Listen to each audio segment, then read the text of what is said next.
Une toute nouvelle chronique s'ajoute à l'émission, la chronique de la CEF avec Hélène Guilbeault, qui est directrice de l'Association coopérative d'économie familiale de la péninsule. Aujourd'hui, on parle d'achat de voitures et de la fièvre du printemps.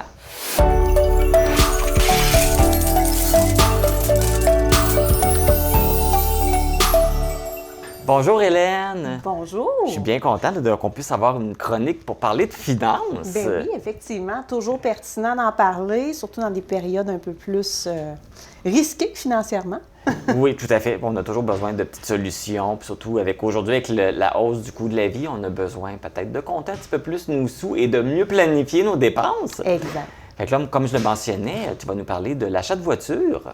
Ben oui, effectivement, la neige fond, c'est toujours intéressant à l'automne d'aller voir, au printemps. On est rendu au printemps. Toujours intéressant d'aller voir, dans les cours de concessionnaires pour peut-être changer de voiture, changer de véhicule. Il faut prendre en considération, par contre, qu'à l'heure actuelle, pour cette année, en 2022, il y a des grosses hausses de coûts au niveau des frais automobiles, donc au niveau du marché de l'automobile en particulier. Donc, il y a vraiment des conseils et des avis là, qui sont importants à prendre en considération pour faire le meilleur choix possible en fonction de notre budget. Est-ce que c'est parce que le printemps, c'est une période propice pour changer de voiture? C'est une période qui est populaire, je suppose? C'est une période qui est populaire et c'est une période qui est vraiment vendue de la part des concessionnaires avec des grosses promos. Donc, on voit souvent, le rabais des prix des employés ou les étiquettes rouges, peu importe, là, on a souvent divers alternatives là, de consommation et aussi beaucoup de pression qui peut être mise sur le consommateur, en fait, pour justement l'inciter à acheter, l'inciter vraiment à faire une dépense qui peut-être n'est pas utile encore à ce moment-ci de l'année. Donc, qu'est-ce qui est à faire attention?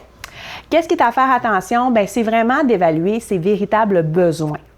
Donc, souvent, quand on rentre chez le concessionnaire, et surtout dans le contexte actuel, là, on est comme un petit peu pris avec ce qui reste parce que il y a une pénurie au niveau du domaine automobile présentement, ce qui fait en sorte que les choix sont beaucoup plus limités si on va avoir un auto, exemple, rapidement.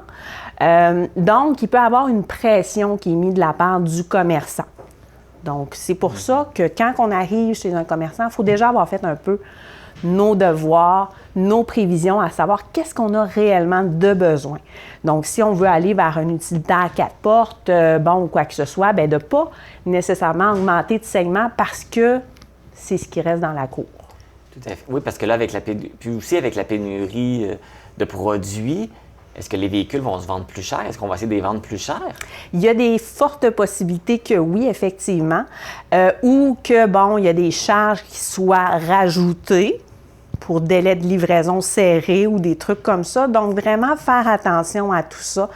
Et quand on magasine, toujours magasiner sur le site web avant du concessionnaire pour vraiment avoir une bonne idée du prix déjà du manufacturier. Donc, exemple, l'entreprise maître là, directement qui est capable de nous dire le prix que ça devrait coûter. Si ça coûte plus cher en concession, de rappeler, écoute, ça me coûte normalement ça. Là. Le cost devrait être ça. Si ça coûte plus cher, j'aimerais que tu m'expliques pourquoi.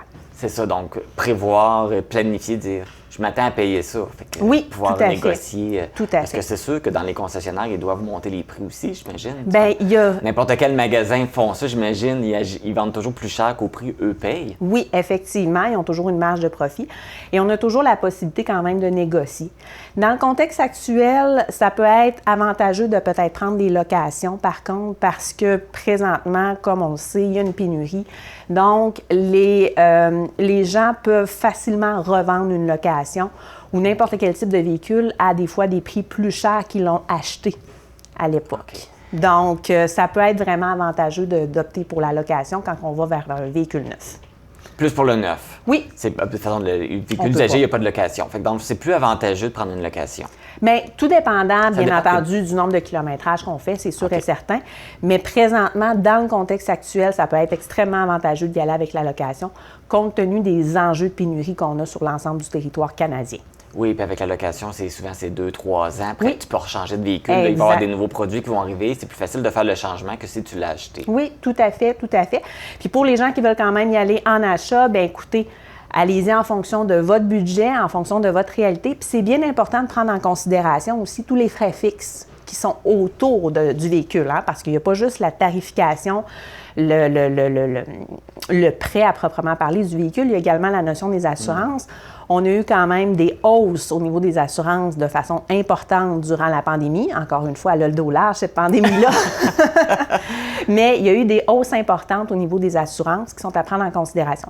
Donc, lorsqu'on va magasiner un véhicule, en amont, on magasine en même temps nos assurances parce qu'on peut se retrouver vraiment avec des surprises très, très, très importantes de prix d'assurance qui peuvent carrément débalancer notre budget à la fin du mois. Et là, tu parlais souvent d'aller chercher de l'information et tout, mais il y en a qui ne connaissent pas nécessairement beaucoup ça, ils ne savent pas trop. Est-ce qu'il y a des endroits qui peuvent vous contacter? Est-ce qu'il y a des endroits qui peuvent appeler pour avoir du soutien ou pour les aider dans justement l'achat d'une voiture?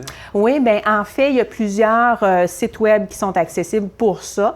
Mais vraiment, c'est de prendre vos informations, vos besoins, votre analyse de besoins est très, très, très importante face à tout ça. Donc, et ne pas se laisser influencer. Si des fois, vous vous sentez fragile ou quoi que ce soit, n'hésitez pas peut-être à apporter quelqu'un avec vous pour vous remettre les pieds sur terre. Ça peut être vraiment aidant dans des solutions comme ça pour justement éviter peut-être une pression indue du commerçant pour faire et en souvent, sorte... quand on est sur place, de demander « laisse-moi une pause de quelques minutes, le temps », parce exact. que souvent, des fois, ça va vite. Tu nous demandes de prendre une décision rapidement. Tu es comme okay, « laisse-moi quelques minutes là, que j'assimile l'information pour éviter que la décision que tu vas prendre va te convenir. » Oui, puis il faut comprendre, il n'y a pas d'urgence d'agir, là, hein, à moins que l'autre véhicule ait flambé ou qu'il y a eu une explosion massive. Souvent, il n'y a pas d'urgence d'agir. Donc, de mettre de la pression et souvent, lorsqu'on est en fin de mois aussi, les promotions terminent. Donc, c'est pas l'idéal d'aller magasiner en fin de mois parce que justement, le vendeur va mettre une pression supplémentaire. Mais écoute, ma promo termine là, il faut que tu signes là. Mais écoute, il va en avoir une promo le mois prochain également. Peut-être pas le même pourcentage d'intérêt, mais il peut avoir quand même des offres intéressantes. Là. Y a-t-il des périodes dans l'année que c'est plus favorable pour l'achat d'une voiture? Ou... Bien, maintenant, je vous dirais que c'est quand même relativement standardisé. Il y a des offres quand même agressives. Peu importe les moments durant l'année. C'est sûr et certain, au mois de mai, on a toujours une bonne offre qui est mise sur la table, mais généralement aussi au mois de novembre. C'est une période qui est beaucoup plus creuse pour les concessionnaires de véhicules neufs, généralement. Donc, il y a quand même des bonnes promos qui vont être applicables. Et souvent, on peut acheter un modèle de l'année à un prix quand même ridiculement plus bas que si, exemple, on ferait l'achat au mois d'avril ou au mois de mars. Parfait. Bien, merci beaucoup, Hélène, pour tous ces conseils et c'est intéressant. Parce que c'est sûr que c'est pas évident quand on va acheter une voiture. C'est très dispendieux. C'est un achat qui est important. C'est pas un achat qu'on fait juste pour 2 mois. Là, non. Donc, c'est à bien y penser. Effectivement. Nous, on se revoit le mois prochain pour une autre chronique. Oui, tout à fait. Bien hâte de vous parler de divers sujets de consommation qui s'en viennent pour le mois de mai. Parfait. Merci beaucoup. Merci.